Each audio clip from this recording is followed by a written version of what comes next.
যাই হোক আমাদের সদ্য CMD sir, MD sir, doctor Basudeb, doctor Samanta Ray, আমাদের সেটি আমাদের অফিসের সমস্ত স্টাফরা, আমি সকালবেলাই বলেছি যে আমার দিনটা খুব একটা ভালো লাগছে না, এই কারণে যে আমি সেটির সাথে খুবই জড়িত ছিলাম, কারণ আমাদের হেলথের খুব ইম্পর্টেন্ট ফাইলগুলো দেখতো, যার জন্য আমাদের অনেকটাই নিশ্চিন্তে থাকতাম।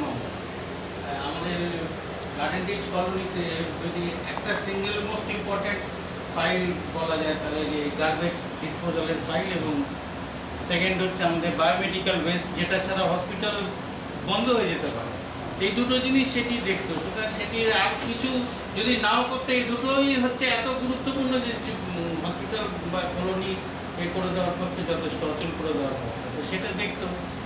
সেইটার জন্য আমি ওর কাছে খুব নির্ভরশীল ছিলাম, আমরা প্রায়শই এই আলোচনা করতাম। তো কাল থেকে জানি না কি হবে, আমি আশা করছি যখনই সেটির প্রয়োজন হবে ও উপযুক্ত আমাদের গাইডেন্স, হ্যাঁ আর 3 দিন থাকবে বলেছে। এটা এই 3 দিনটা কাজে লাগাতে হবে যাতে প্লাস যাতে ফাইলগুলো ঠিক চলে। আর সেটিকে দেখে একটাই কথা বলতে ইচ্ছা করে, সে আমি কোনো জায়গায় শুনেছি, বুদ্ধা হোগা তেরা বাপ, সেটির চেহারাতে সেই গ্ল্যামারটা আছে। সেটি রিটায়ার হচ্ছে, একজন লোক কেউ যদি কাউকে জিজ্ঞাসা করে যে ও কি রিটায়ার হচ্ছে, কেউ বলতে পারবে।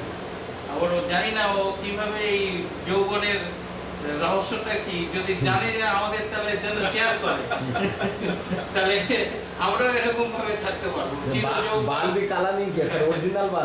এবং এতে বোঝা যায় যে মানসিক ধৈর্য আছে, যা আমাদের মানসিক স্ট্রেন আমাদের চেহারাতে ছাপ পড়ে। তো সেটি সে মনের জোর আছে, সেই জন্য সেটি তার শরীরে বা মনে টেনশনের কাজের চাপ পড়তে দেয়নি। ওরও তো অনেক কাজের চাপ ছিল, তো সেই হিসাবে এই আর কি। সেটি ভালো থাকুক, সুস্থ থাকুক, আমাদের সাথে যোগাযোগ রাখবে। হ্যাঁ, of course not as a patient, as a former colleague. আমি কখনোই চাইবো না যে সেটি আমাদের রোগী হিসাবে আসুক, কলিগ হিসাবে আসুক। মনে যেন না করে যে আমি রিটায়ার করে দিচ্ছি। শুভেচ্ছা রইল, ভালোবাসা রইল, ধন্যবাদ। এবারে আমি অনুষ্ঠানের অলমোস্ট অন্তিম পর্যায়ে